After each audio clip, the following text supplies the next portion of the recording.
Hey everybody, thanks for tuning in. In this video, I want to share with you one of my theories that I've been thinking about for a while and been meaning to do this video for a while, but I just couldn't figure out how to present it to you guys.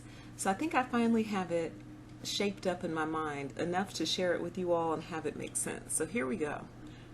I believe that there are a group of people out there who fall into the narcissist category, who are narcissists by virtue of the things that they've done, but actually have the potential to cross back over into humanity. And I call these people narcissistic fence-walkers. So these are narcissists who are narcissists simply because they've never had their seeds of humanity watered. Either they've never been exposed to enough people, they haven't been to enough different places, they haven't worked enough different jobs. Something has not occurred in their exposure, and therefore their approach has never changed from whatever age on up. Here's why I believe this, because I've seen it happen before where there's a person who they're operating like narcissists, and then they receive a piece of feedback or something occurs to them, and it's like they have, or something happens to them, and it's like they have a moment of clarity, and it's like you can actually see the reflection, you can see the processing, and then this person might actually change their whole approach at life from that moment going forward. And you might even see this person make apologies and make admissions of guilt to people that they've harmed in the past, because for the first time they actually understand what they did. I really feel like a huge part of a parent's job is to water their child's seeds of humanity. I believe most babies and children will turn out to be adult narcissists if they don't have the right guidance in their life. Some are born narcissists, and others are just narcissists because they've never been watered.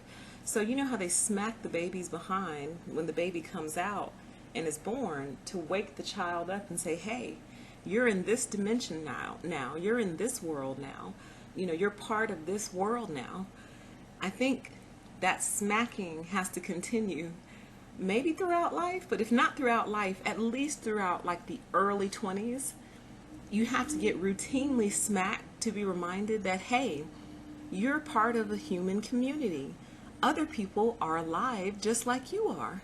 They're not avatars. They're actually real people just like you. It's like you have to constantly smack that into a person to wake them up. Otherwise, they become like these people who just walk around and they're alive and they're alert, but they're really not aware that they're part of a bigger fabric of the human community. So, I think all people have to have some moment of clarity that triggers something in them, be they narcissists or not.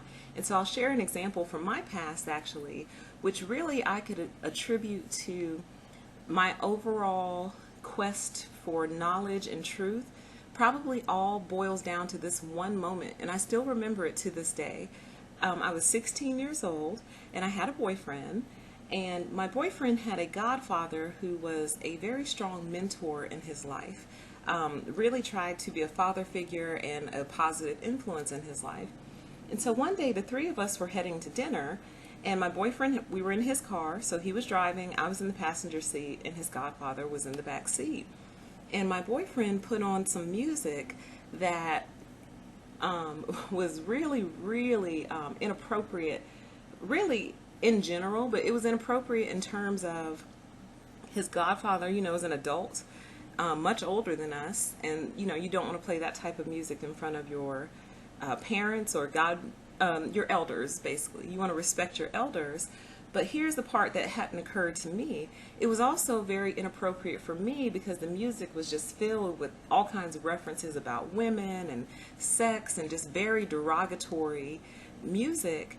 But I hadn't had a moment of clarity yet. So to me, it was normal for my boyfriend to play that kind of music. I was like, that's just what he likes, whatever.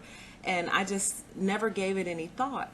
So we're in the car headed to this restaurant. He puts on this music, and the godfather goes, Now, why would you play that type of music in front of your woman? Turn that off. That's disrespectful. And it's like something in me, it was like that smack on the baby's behind. Something in me went, oh my God, it is. And I don't know why it hadn't occurred to me before. I mean, I was 16, but it just never occurred to me that this is the man who's supposed to be, you know, I mean, we're 16 years old, but still, we're still people. This is the man who's supposed to be your boyfriend, the guy in your life. Why would he play such rude, crude, disrespectful music in front of his woman? He has no respect for his woman. And it was the first time I had ever even seen it that way. And from that moment forward, I was never able to see it any different. And I think that's what triggered the overall like thought process, quest for knowledge. That's when I've always been a reader, but I think that's when I really started to consume books.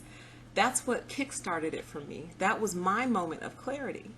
And so I feel like all people need that in some form or fashion. Otherwise, you sleepwalk through life.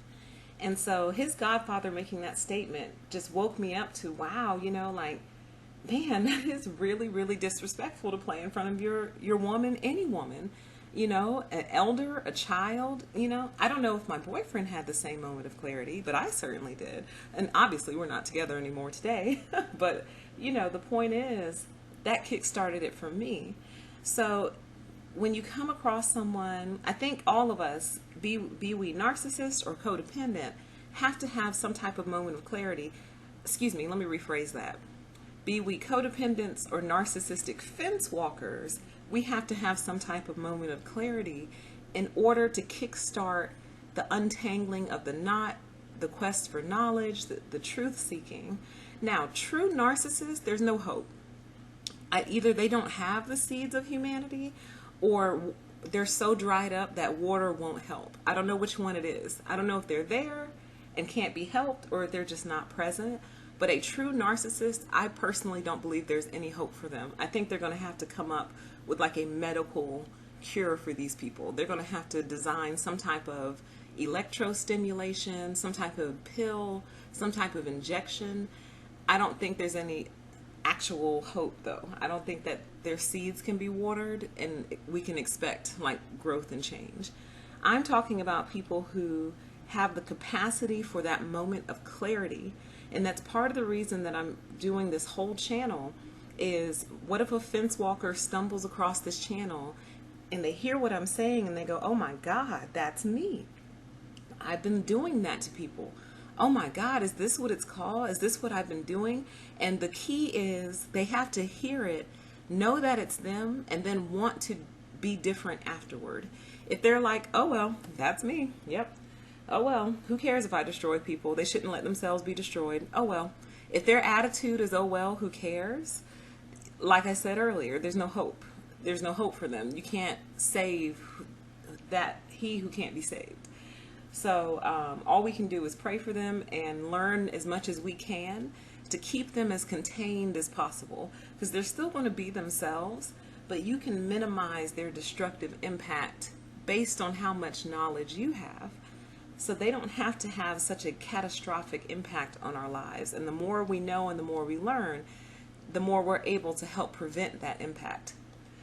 So that's just my theory on narcissistic fence walkers. I think there are people out there who just have not had their seeds of humanity watered, and they desperately need them watered. And I think that's our job, is to figure out, you know, to just put the water where it goes and hope that somebody's seeds get watered in the process. I'd love to hear what you guys think about it.